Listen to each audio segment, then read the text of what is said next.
Insulti, sproloqui e il disegno inquietante di una pistola con dei proiettili, destinatario delle minacce il sindaco di Campodoro. Lunedì Gianfranco Vezzaro ha scoperto la missiva minatoria all'interno della sua cassetta delle lettere.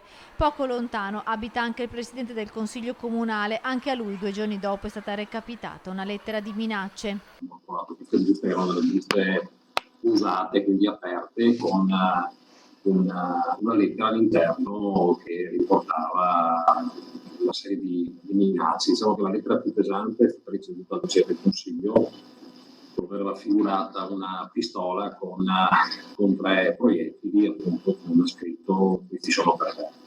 Il comune è piccolo, appena 2600 abitanti. Nei giorni scorsi sui social c'era stata una polemica per il posizionamento di un'antenna di una compagnia telefonica in zona industriale. Polemica smorzata perché le concessioni non le fa il comune, ma sono statali.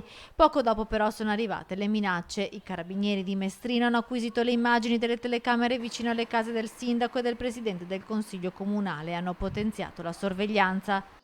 C'è tanto della sorveglianza che prevede appunto il passaggio più volte dell'auto dei carabinieri e quindi c'è un po' più di attenzione sotto la nostra abitazione. Il sindaco Vezzaro ha ricevuto anche la solidarietà del prefetto.